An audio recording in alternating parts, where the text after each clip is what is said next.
Plagiarism ignore करना।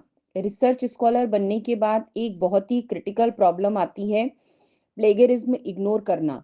शुरुआत में स्कॉलर को लगता है कि प्लेगरिज्म सिर्फ एक फॉर्मल रूल है और अगर सिटेशन ठीक से कर दूं या थोड़ी सिमिलरिटी रह जाए तो कोई बड़ी बात नहीं। लेकिन जैसे जैसे रिसर्च आगे बढ़ती है, रियलिटी सामने आती है। प्लेगरिज्म इग्नोर करना रिसर्च करियर के लिए बहुत बड़ा रिस्क बन सकता है। प्लेगरिज्म इग्नोर करने की सबसे बड़ी वजह होती है नॉलेज गैप और एक्सपीरियंस की कमी। स्कॉलर अक्सर समझ नहीं पाता कि कब सिटेशन जरूरी है, कब पैराफ्रेज करना चाहिए या कब ओरिजिनल कंट्रीब्यूशन होना चाहिए। शुरू में वह सोचता है कि सिर्फ कॉपी पेस्ट से बचना काफी है, लेकिन रिसर्च में सबटल प्लेगरिज्म भी सीरियस प्रॉब्लम बन जाता है।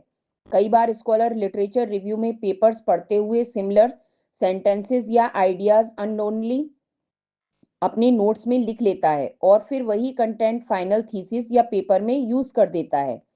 प्लेगरिज्म इग्नोर करने से एकेडमिक क्रेडिबिलिटी और करियर प्रोस्पेक्ट्स पर गंभीर असर पड़ता है। जनरल सबमिशन या कॉन्फ्रेंस पेपर में प्लेगरिज्म डिटेक्ट होने पर रिजेक्शन इमीडिएट हो सकता है और एक्सट्रीम केसेस में डिसिप्लिनरी एक्शन भी हो सकता है। स्कॉलर को रियलाइज होता है कि जो इनिशियल टाइम सेव करने के लिए उसने सिटेशन या ओरिजिनलिटी को इग्नोर किया, वही उसके लिए बड़े रिग्रेट का सोर्स बन गया। इसके अलावा प्लेगरिज्म इग्नोर करने से सेल्फ लर्निंग और रिसर्च थिंकिंग भी प्रभावित होती है। स्कॉलर सोचने के बजाय बस लिटरेचर के आइडियाज कॉपी करने लगता है, जिससे ओरिजिनलिटी और इनोवेशन सप्रेस हो जाती है। रिसर्च